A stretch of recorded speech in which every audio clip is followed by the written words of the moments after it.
Good morning, everyone, and welcome to our Monday morning minutes for the week. I hope that your weeks are all off to a great start. A couple of announcements this morning for you. Don't forget, of course, about the MOP fundraiser lunch following the worship service next Sunday on the 28th. That will immediately follow the worship service in the fellowship hall. It will be a spaghetti lunch.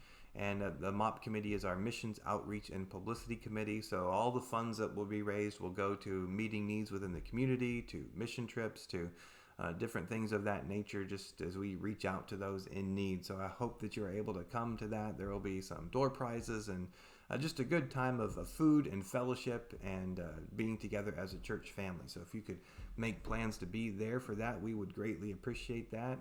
The second announcement is that this Wednesday is our last meet in the middle for the school year.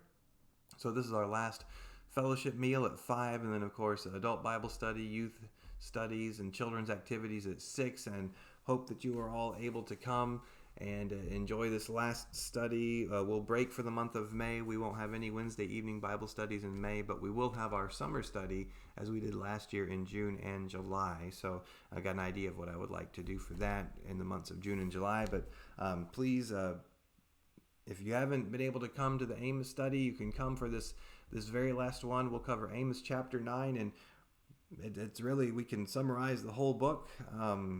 Because most of the first 8 chapters has been kind of a bummer. It's been a lot of wrath and destruction that's coming because God's people have not been repentant. They have not repented of the sins that they've committed, and God's patience has run out. And we have read a lot of doom and destruction over the last 8 weeks as we have been working through our study in the book of Amos. But it ends in chapter 9, the second half particularly of chapter 9, it ends with the hope of restoration. Every good prophet in the Bible ends with the hope of God's restoration. It never stops with the doom and destruction that we read about in the first part of the book. That never comes without the hope of redemption, the hope of restoration at the end. That's what every good prophet does. That's what God wants. And whether people are suffering from their own mistakes and the consequences of their own sins, or whether they're suffering from the sins of others and the consequences of mistakes that people in their lives have made, we can always offer people hope. And it's not a flippant hope. It's not a trivial hope. It's not just look for the silver lining kind of, cliched advice that we offer people sometimes. It is the hope of restoration. It is the hope of redemption. And whether it happens in this life or in the life to come, God brings us through our suffering and can bring us through our trials and restore to us whatever it is that we have lost, whether it's our finances and we just need to pay the bills, whether it is health. If God doesn't heal us in this lifetime, he will heal us in the resurrection when we have eternal bodies that do not degrade and do not break down. The hope of relationships. Jesus says in the Gospels that those who have left father and mother, brothers and sisters for the sake of the gospel, those who have been kicked out of their families for believing in Jesus, Jesus tells us will receive much more in this lifetime and in the lifetime to come. Because you get a new church family when you become a believer in Jesus. And even if your old family, your earthly family can't accept that, here's hope, says Jesus. You're going to receive much more, not only in this lifetime, but in the life to come.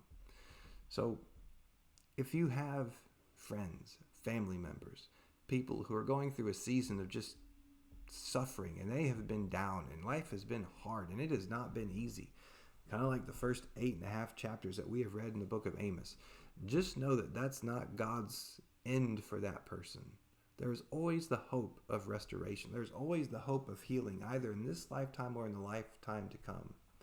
And God can bring anybody through those seasons of suffering and grief and loss and struggle and whatever they might be. So when you have friends and family members, or if you are in a position where you are struggling and you are going through one of those seasons, just know that there is always hope. So either accept that hope for yourself that God has for you in the Bible, or extend that hope to somebody else.